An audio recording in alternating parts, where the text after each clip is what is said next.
Demikian juga pemerintahan presiden sekarang, gimana Cak pembangunan 4 tahun ini? Lho wongnya gak takon aku kok. Aku duwe pikiran. Ya apa caranya Indonesia iki waras? Aku duwe. Profesional saya pertanggungjawabkan itu. Ya, secara profesional saya pertanggungjawabkan itu. Siapapun dia. Mau siapa dia ngomong situ. Jangan asal ngomong aja Republik ini, dia pikir apa dia? Emang dia siapa? Ngomong yang benar gitu. Jokowi katanya dari presiden ping 6. Gak masalah aku. Jangan dibilang saya anti, enggak masalah. Cuma ping 6. Orep ping 6 dari presiden terus aku gak masalah. Aku gak masalah. Dan itu tidak membuat saya stres, tidak membuat saya sedih.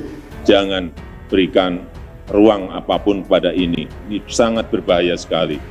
Ini bisa menjadi peluang pihak lain untuk memecah belah keutuhan negara kita, keutuhan kita sebagai sebuah bangsa. Ya, saya kadang geli betul ini ya, dan banyak, dan saya sangat geliknya itu orang-orang pintar malah bikin framing-framing begini ini. Dia sedang ngayal apa sedang apa kira-kira? Ya beda jauh dong. Negara, pemerintahan, aku gak berharap upama pemerintah itu pejabat korupsi kabeh, aku gak masalah. Aku dewi loh ya. Artinya gini, mungkin mereka menganggap dirinya itu sejenis macan gitu ya, tak? Ya. Aku macan. Tapi Pak Jokowi ngertinya kucing. Jadi nggak dianggap. Kucingnya kucing gering. Wah ini wong Jawa tenan ya. Kurumu dicilik kayak itu, wih sakit hati, parah itu, sakit itu parah bung. Dicilik kayak. Maksudnya gini, untuk benar itu perlu menyalahkan orang lain. Mbak wis bener-bener ngene lho, gak perlu mengkambing hitamkan siapa-siapa. Upama wong liya bener, salah, terus kon sing bener, apa kate kok omongno? Kok simpene apa? Lagi ini betul-betul framing narasi yang sangat menyesatkan. Jadi saya ingin tegaskan kepada Anda semua, kalau ada selepel ustadz atau selepel kiai, penceramah, orang ngomong agama, membangun sebuah narasi pemerintah sekarang itu Fir'aun dan yang menentang pemerintah dan Nabi Musa, saya tegaskan pada kesempatan kali ini, dia sedang memfitnah sebetulnya. Wis ana sing menang kita iki. Wis ana sing menang karena Indonesia dikuasai oleh Fir'aun yang namanya Jokowi, oleh Korun yang namanya Antoni Salim dan 10 naga, gak 9, 10 saya kira. Terus Haman yang namanya Luhut. Nah, ya. Masa Pak Jokowi kemudian disamakan sama Fir'aun? Apa kata Fir'aun? Ana rabbukumul a'la. Saya ini Tuhan kalian yang maha tinggi. Pernah nggak dengar Pak Jokowi ngaku Tuhan? Nggak pernah kan? Malah kalem Pak Jokowi, dihina-hina orang, ya nggak apa-apa toh. Fir'aun dihina orang, disembelihnya, jangan macam-macam. Beneran, saya teman, jadi dulu ada tokoh namanya Bapak A.R. Baswedan, itu kakek beliau, dan saya tiap subuh saya sama beliau, jadi gue menyuruh aku bantu pas. Dan ini termasuk fitnah yang sangat besar. Ingat, Nabi SAW sudah menegaskan bahwasanya la yadkhulul jannata namam, tidak akan pernah masuk surga orang-orang yang mengadu domba, yang memprovokasi semacam ini. Bahkan disebutkan bahwasanya wal fitnatu asyaddu minal qatli. Allah Subhanahu wa taala berfirman, fitnah itu lebih kejam daripada pembunuhan. Bayangkan kalau ada masyarakat Indonesia percaya atau orang muslim percaya dengan narasi ini, dan dia menganggap pemerintah itu adalah antek Fir'aun semua, lalu kemudian mencari alasan pembenar untuk melawan pemerintah. Ini bahaya sekali. Ketika ada orang yang direndahkan tapi nggak merasa bahwa itu proses merendahkan, karena dia sudah memposisikan dirinya nggak peduli pada orang-orang yang merendahkan, itu justru dia ditinggikan derajatnya. Dia makin membuat kita terpesona, gitu loh. Sebentar, Bu. Iya, bagus. Selesai ya?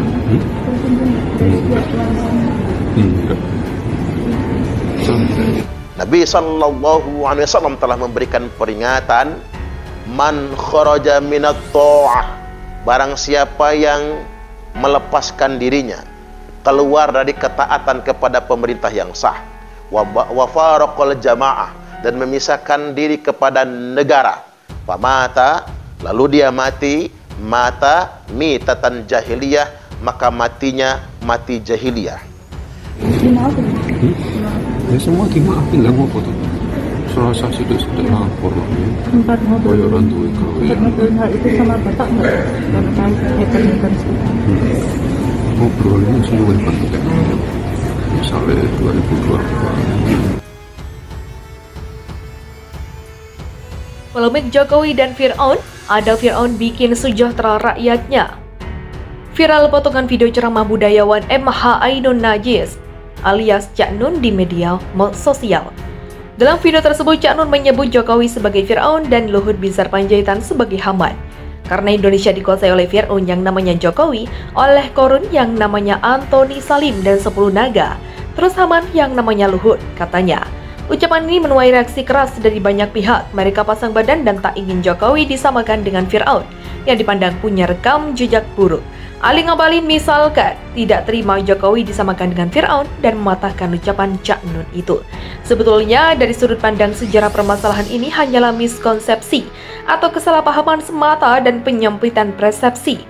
Perlu dipahami, Fir'aun bukanlah nama dari seorang raja, melainkan sebutan atau gelar yang disematkan kepada tiap raja Mesir kuno. Kerajaan Mesir kuno sendiri sudah berdiri ribuan tahun, yakni sejak tahun 3150 SM sampai 31 SM. Sepanjang itu tercatat ada ribuan raja yang disebut juga Fir'aun yang memerintah dengan beragam nama. Jadi penguasa Mesir kuno atau Fir'aun tidak hanya satu, karena ini juga tidak semua Fir'aun memiliki rekam jejak buruk. Pandangan negatif terhadap Fir'aun diakibatkan oleh catatan kegagalan dan kejahatan penguasa Mesir kuno selama memerintah. Dua di antaranya yang terkenal adalah Khufu dan Ramses II. Khufu memerintah dari tahun 2589 SM sampai 2566 SM. Salah satu bukti dari keberadaan Khufu adalah pembangunan piramida yang dibangun dari jerih payah para budak. Para budak ini bekerja secara paksa atas perintah sang raja. Oleh karena itu dilansir Britannica, pemerintahan Khufu digambarkan oleh sejarawan Yunani Herodotus sebagai rezim penindas yang membuat rakyat sengsara. Selain Khufu ada pula Ramses II berkuasa 1279-1213 SM. Barangkali Ramses II inilah yang membuat jelek nama seluruh Fir'aun sepanjang masa. Cerita bermula ketika muncul kisah tentang pengejaran Nabi Musa oleh Fir'aun. Dari sini upaya pencarian sosok Fir'aun itu dilakukan dan berhasil ditemukan berdasarkan analisis panjang. Dilansir National Geographic, para ahli sepakat kalau sosok Fir'aun itu adalah Ramses II. Temuan ini didasarkan pada luasnya kekuasaan dan rentang waktu berkuasa Ramses II, sekaligus juga ada bukti kalau Ramses II itu pernah melakukan serangan besar ke Yordania, tempat Nabi Musa tinggal. Meski demikian, penemuan ini pun masih menjadi misteri karena kisah-kisah tersebut pada dasarnya kental akan nuansa religius yang jika disandingkan dengan fakta sejarah akan sulit mencapai titik temu. Di samping dua Fir'aun itu, ada pula Fir'aun yang punya rekam jejak baik. Malah lebih banyak yang baik dibanding yang buruk. Secara garis besar mereka berhasil membuat kerajaan Mesir kuno berjaya dan terpandang di masanya. Secara logika, tidak mungkin Mesir kuno berhasil membangun peradaban besar tanpa adanya tangan-tangan hebat dari penguasa. Sebagai contoh, inilah dua kisahnya. Kisah pertama dari Fir'aun, Senusret III atau Sesostris III berkuasa 1878-1839 SM dalam catatan James Henry Bridstead. Dalam Ancient Record of Egypt 2001, dia dikenal sebagai penguasa Mesir kuno termasyhur. Tercatat dia melakukan reformasi birokrasi dengan memperkuat pemerintahan pusat dan mengurangi kekuasaan dan pengaruh bangsawan feodal. Dia juga melakukan sistem yang kini disebut desentralisasi, yakni membagi Mesir ke dalam 4 distrik besar agar pembangunan merata. Tak hanya itu, buku The Epics of the Suez Canal, From the Pharaoh to the 21st Century 2018 menyebut kalau Senusret III sebagai perintis ide penyatuan Laut Merah dan Laut Mediterania.